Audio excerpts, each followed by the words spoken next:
It didn't even occur to Celia to think it would be anything other than wonderful. That's how stupid she'd been.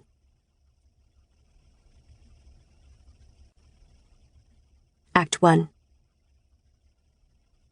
Chapter 1. Another question mark bloomed on Celia's forearm, bigger and bolder than the others. The ink unfurled in an oily black stretched-out tentacle, wrist to elbow, the dot on the bottom a furious splatter.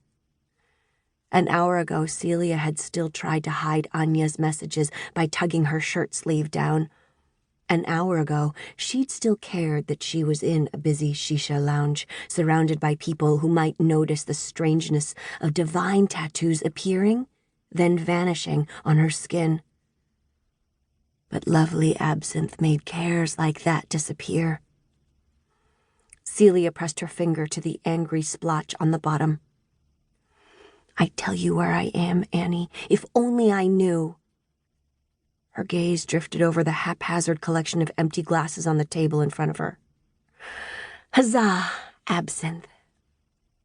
The rest of the room was alive with clusters of pretty people doing flirty things, enjoying their drinks and smoke, unwinding after a long day of doing whatever it was normal people did all day.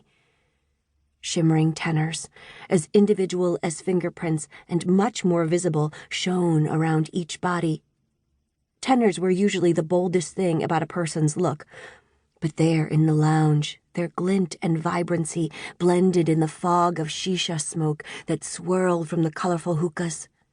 Glasses clinked, laughter swelled, and everything fluttered. Colorful sleeves, loose pants, long hair, light from 100 candles, jingly jewelry hanging from ears and wrists and necks.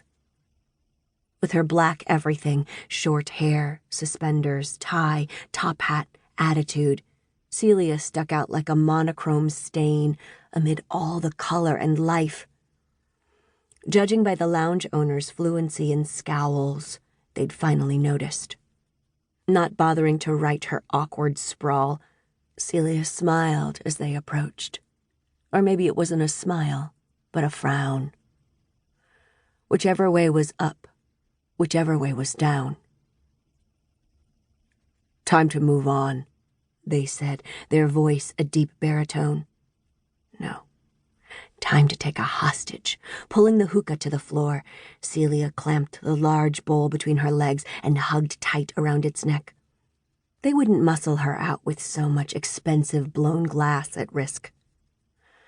"A few more blasts, good soul," she said, jiggling the mouthpiece in her hand and then putting it to her lips. The smoke trapped in the bowl tasted like all the people who touched the pipe that day, swirling together. Dia, how long had she been sitting there, doing nothing but staring? The owner raised their caterpillar eyebrows as Celia struggled to hold in a violent cough. "You've had the green fairy. You've had some shisha. Now, out you go, Lalita." A flush crept up Celia's neck. Fragile bird, my nimble little ass. A few people had turned their attention toward the standoff, and as Celia hugged her hookah tighter, the lounge owner's lips formed a grim line. "Here, hire a gondola and get home." As they dropped her own croupie back on the table, each copper coin etched with the creepy four-faced image of the divine, the edge of a black tattoo peeked out from under their sleeve. Both reminders of home, the place no amount of absinthe could erase. Their big hands found her armpits. They lifted her up, an arm wrapped around her waist, and eased her out of the lounge. On the wet street, mist replaced pink smoke. Darkness replaced candlelight.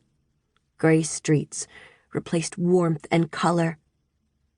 Someone shouted nonsense or poetry from a nearby balcony, their voice echoing in the night, as they rambled about a love gone wrong. Or perhaps their cat was missing?